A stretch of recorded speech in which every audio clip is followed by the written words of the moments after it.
बाबूजी, आज अगर मैं एक कामयाब साइकियाट्रिस्ट हूँ तो उसके पीछे सिर्फ और सिर्फ आप ही का हाथ है। आपने इस अनाथ को अपने बेटे की तरह पाला। आपके एहसानों को मैं कभी नहीं भुला सकता। भले ही आज आप हमारे बीच इस दुनिया में नहीं है, पर हमारी यादों में हमेशा जिंदा रहेंगे।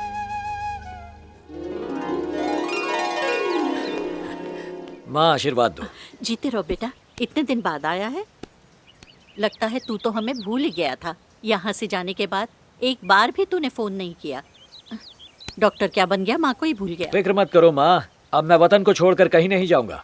यहीं तुम लोगों के साथ रहूंगा और तुम सबका ख्याल रखूंगा। सबका ख्याल तो तू रख सकता है बेटा, पर मेरी परेशानियों को कौन दूर करेगा? तुम्हारी सारी परेशानियां मैं दूर कर दूंगा माँ, फिक्र मत करो। अरे, तूने तो मेरी मन की बात पढ़ ली। कैसे बेटा? माँ, ये जादूगर है।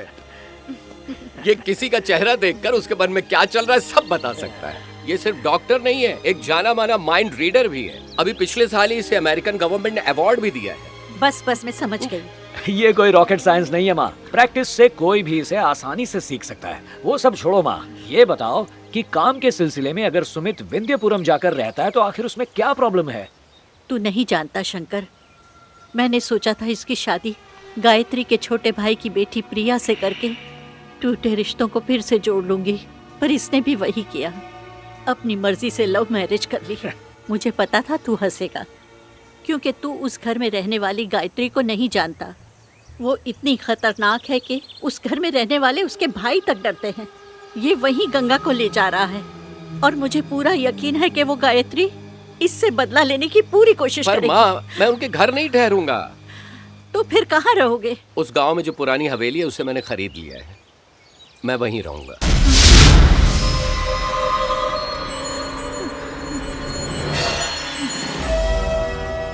क्या हुआ माँ? बेटा, मैं बचपन से ही उस हवेली के बारे में बहुत कुछ सुनती आ रही हूँ। वहाँ जो भी जाता है जिंदा वापस नहीं आता। वो हवेली कई लोगों को निगल चुकी है। उस हवेली को खरीदने की क्या जरूरत थी? माँ, मेरे होते हुए तुम्हें सुमित और गंगा की फिक्र करने की कोई जरूरत नहीं। मैं आज ही विंध्यपुरम जाकर तुम्हारे रिश्तेदारों से मिलकर उनसे बात करके उन्हें सब कुछ समझा दूंगा। साथ ही उस हवेली के बारे में पूरी जानकारी भी निकाल लूंगा। उसके बाद तुम ही फैसला करना इन दोनों को वहाँ रहना चाहिए या नहीं। सुनिए सुनिए सुनिए सुनिए। किधर? कहाँ कहाँ कहाँ? अरे कहाँ आग लगी जिसकी गर्मी तुझे महसूस हो रही है? भगवान ने इतना बड़ा मुंह दिया है। जरा वहाँ तो देखिए, कितनी सारी लंबी लंबी चमकदार गाड़ियाँ आ रही हैं। हाँ, सच में लंबी और महंगी गाड़ियाँ हैं। काश हमारे पास भी एक होती। आइए आइए, अपना ही घर समझिए। बड़े भैया, इनसे मिलिए। दुल्हे के पिताजी 3 जन 300 गाड़ी लेकर आए। ऑटो में आ सकते थे। नमस्कार। इतनी गाड़ियों की क्या जरूरत थी? इतनी महंगाई के जमाने में आप पानी की तरह पेट्रोल बहा रहे हैं। वैसे हम प्रिया के माँ बाप हैं, लेकिन हमारे घर के सारे फैसले मेरी बड़ी दीदी गायत्री करती है। मैं बस यूं गया और पूछ कर आया। आप बैठिए। प्रिया का रिश्ता सरस्वती के कहने पर मैंने उसके बेटे से तय कर दिया है। सालों पहले जिसे मैंने चाहा, सरस्वती ने उसी के साथ घर बसा लिया। उसने जो गलती की, मैं वो दोहराना नहीं चाहती। ठीक है।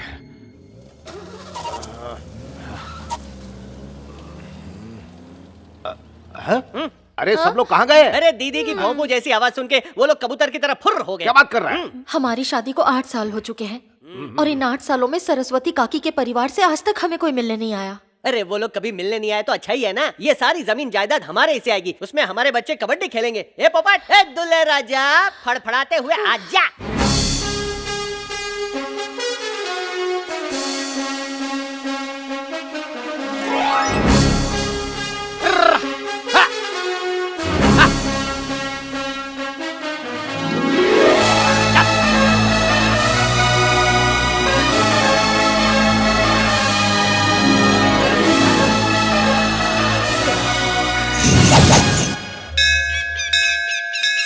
कछुए पर बैठकर तो नहीं आ रहा। रॉकेट की खोज हो चुकी है, रॉकेट पर बैठकर आना चाहिए ना। ये कौन है? बाबूजी का तबेला समझे क्या, जो बैलगाड़ी अंदर घुस रहा है? बैलगाड़ी लेके कौन आ रहा है? ए रोक रे, ए रुक, ए नीचे उतर, ए रुक रुक रुक, ए नीचे उतर, नीचे उतर, ए नीचे। स्टॉप। अरे यार, कल के अंधे, वो तो सच में अंधा है। उसको यहाँ क्यों लेके आया? हाँ, नकली वीरप्पन की मूंछ वाले। नो। हेलो, कौन है भाई तू, जो इन 2 बैलों और एक गधे के साथ धड़धड़ाते हुए अंदर आ गए? रामपुर से मैं कस्तूरी जी का। अरे दामाद जी, खुशी मनाओ, बैंड बजाओ, मिठाई बांटो। मुझे पता नहीं था आसमान में बैलगाड़ी भी उड़ती है। अच्छा हुआ लेकर आए हैं। देखिए जनाब, मैं आपका दामाद अरे नहीं वो तो मालूम है, लेकिन हमको ये भी मालूम है कि तुम ही हमारे दामाद बनोगे। मजाक कर रहे हैं? हाँ? मैं आपका दामाद नहीं हूँ, दरअसल मैं आपका होने वाले दामाद जी हम जानते हैं। ओहो, लगता है इन सबकी अकल घुटने में है। देखिए, मैं सुमित का दोस्त हूँ और मेरा नाम है शंकर। उस दिन आपको पूरी बात बताने से पहले ही फोन कट गया था। रोड कॉन्ट्रैक्ट के काम से मेरा बेटा यहाँ आने वाला है। वो आपके यहाँ रहने से शर्मा रहा है। वो बहाने बना सकता है, उसकी बातों में मत आइएगा। 1 हफ्ते पहले ही सरस्वती जी ने मेरी बहन को ये बातें बता दी थी, इसलिए हम सब जानते हैं कि तुम एकदम झूठ बोल रहे हो। इस वक्त वो प्रिया को अपने साथ लेकर मंदिर गई है। भेजे में घुसी बात, हमें तुम्हारी सारी कुंडली पता। अच्छा, तो ये बात है। और नहीं तो क्या, दाल भात है। फोड़ो रे पटाखे।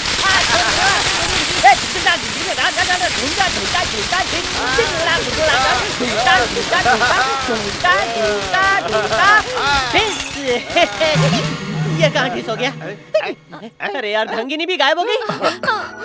माफ कीजिए, मुझे पटाखों से डर लगता है। मुझे भी। मेरा पटाखा फूट गया क्या? आपको देखकर कुछ अलग ही फीलिंग आ रही है। आपको देखकर मुझे मेरे भैया की याद आ गई। तो ये दोनों यहाँ पर है? अरे लुका छुपी खेल रहे हो क्या? दामाद बाबू, हाँ? इसका कच्चा पक्का दोनों लाइसेंस मेरे पास है। मेरी कुंडली में मंगल है, फिर भी ये मंगल कन्या मेरे पास है। होली के बाद दिवाली भी चली गई, लेकिन हमारे आंगन में फुलझड़ी जलाने वाला नन्ना मुन्ना नहीं अरे आया। रे रे रे। सुमन की गोद 8 साल से सुनी है। आपके पास दिमाग पढ़ने वाली एक्सरे मशीन है क्या दामाद जी? क्या है? आपको तो फिल्मों में हीरोइन होना चाहिए। Scene cut. ये अभी भी हीरोइन है, पर मेरे पिक्चर की। दामाद जी, अब सारी बातें बाहर ही करेंगे, थोड़ी गुफ्तगू अंदर भी कर लीजिए। आइए। बाय। मैंने जिसके आने की खुशी में सस्ते वाले पटाखे फोड़े, वो तो पति पत्नी के बीच में महंगी मिसाइल छोड़ रहा है। मेरी मर्जी। दामाद जी, मेरी चुप बात रहिए। सुनिए। बैलगाड़ी से आए हैं, थक गए होंगे, इसलिए गुसल खाने में जाके गुफ्तगू कीजिए। क्या हो गया? बड़े भैया, इसका रिटर्न टिकट निकालो। लेकिन क्यों? अपनी किडनी बेचकर इसके टिकट के पैसे दूंगा। अगर ये घर में आ गया ना, तो हम सबको घर के बाहर निकलना पड़ेगा कटोरा अबे लेके। चुप कर मनूस। मनुष्य तो वो है। अब क्यों बुला रहा है? हे ऊपर वाले, तू इसको बुला ले। तुम ये नहीं चाहते कि मैं यहाँ पर रहूं, है ना? यहाँ आते हुए रास्ते में विंध्यपुरम हवेली के बारे में मैंने बहुत लोगों से पूछताछ की, पर किसी ने कुछ नहीं बताया। हाँ तो? अगर तुम मुझे विंध्यपुरम हवेली पहुँचा दोगे तो मैं यहाँ पर नहीं रहूंगा, वरना क्या? यहीं रहूंगा। ठीक है, ले जाऊंगा, लेकिन एक वादा करो, बात से मुकर तो नहीं जाओगे? चाहो तो आजमा सकते हो। आजमा खराब हो गया है क्या? जो तुमको आजमाऊंगा। ए अंदर जा, मेकअप कर। जाती हूँ। गेट भी भूतों के लिए खुला छोड़ा है। इस हवेली में ना बहुत सारे कमरे हैं। जाओ, पैर फैला के सो जाओ। हड़प लो हवेली। बाय। जरा साइकिल छोड़ो। भाड़े पे चाहिए क्या? क्या है? चलो मेरे अरे साथ। कहाँ लेके जा रहे हो? अरे दामाद जी, बचपन में गिल्ली लेने पहली बार यहाँ आया था। उस दिन नहीं मिली थी, तुम ढूंढो, मैं बाहर जाके डंडा ढूंढ के आता हूँ। ठीक है? चुपचाप मेरे साथ हवेली के अंदर चलो, वरना घसीट कर ले जाऊंगा। अच्छा? हाँ, घसीट क्या कर। बोला? वही जो सुना। अंदर भूत है? भूत प्रेत कुछ नहीं होता, चुपचाप मेरे साथ चलो। ऊपर वाले बचा ले, बचा ले। इस छोटे घर में कौन रहता है? दूध वाला रहता है। सुमन। बूढ़ा माली और उसकी पोती रहती है। वो लोग यहाँ रहते हैं और फिर भी तुम डर रहे हो। वो तो भूतों के रिश्तेदार है, मैं तो उनको जानता भी और नहीं। हम लोग जाएंगे। अरे चलो। क्या कर रहे हो? मेरी बीवी मेकअप करके मेरी राह देख रही होगी। ए, वो वहाँ पर क्या हो रहा है? चकाचक पेंटिंग हो रही है। ओ, तो यहाँ पर पेंटर्स भी रहते हैं। हाँ, पूरे 1 महीने से हवेली का थोबड़ा चेंज कर रहे हैं। एक आदमी 1 महीने से अकेला अंदर रह रहा है और हम दोनों को वहाँ अंदर जाने से डर लग रहा है। थू। वो अलग गांव का है, इस गांव का होता तो भूत उसे फाड़ डालता। ये बिल्ली की आवाज है या किसी चुड़ैल की आवाज है? मुकेश, हाँ, क्या तुम इस हवेली की दास्तान जानते हो? इस वक्त तो मैं खुद की दास्तान भी भूल चुका हूँ। बस इतना जानता हूँ कि ये हवेली 50 साल पुरानी और इधर एक चुड़ैल रहती है। एक बार डाकिया डाक देने आया था, उसने ठक ठक करके दरवाजा खटखटाया, चुड़ैल उसे निकल के डकार मार गई। मुझे भी डर के मारे गैस की डकार आ रही है। बहुत हुआ, चलो चलते हैं। हाँ चलो चलो। अरे अंदर कहाँ जा रहे हो? कौन है? भैंस की टांग? नहीं, मत भैंस की चलो। मुंडी। मम्मी, वहाँ ऊपर क्या है मुकेश? ऊपर फुल फैमिली के साथ भूत रहते हैं। भूत रहते और हैं। ताऊ चाचा के साथ पिशाच रहते हैं। पिशाच रहते हैं। सिर्फ इतना ही नहीं, 30 फुट लंबा एक एनाकोंडा जैसा नाग भी है। कईयों को डस चुका है। पिछले साल चूने की पुताई करने रंगा आया था। लेकिन 4 बजे शाम ढलते ही वो चला जाता। लेकिन एक बार उसकी घड़ी बंद हो गई और वो रात 9-10 बजे तक काम करता रहा। बाहर जो अंधेरा था उसकी किस्मत में धीरे धीरे छाने लगा। उस काले नाग ने उसे ऐसा डसा कि सुबह उसकी लाश गेट के पास मिली। मुंह से झाग निकल रहा था।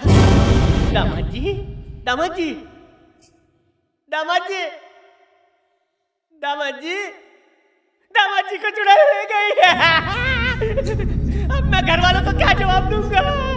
जवाब तो तब दूंगा ना जब घर पहुंचूंगा। मुझे घर कौन ले जाएगा? दामाद जी, छुपा छुपी खेलना बंद करो। दामाद जी, दामाद जी, दामाद जी, मजाक मत करो। मेरे फेफड़े फुदक के बाहर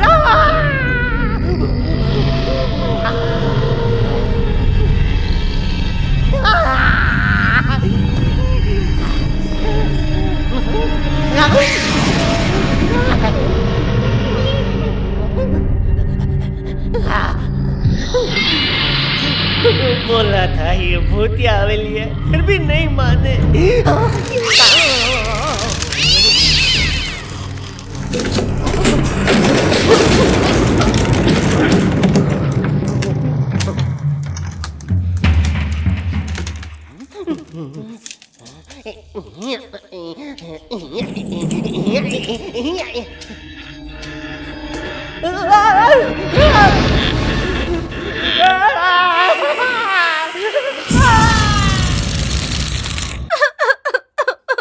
अरे चुप कर।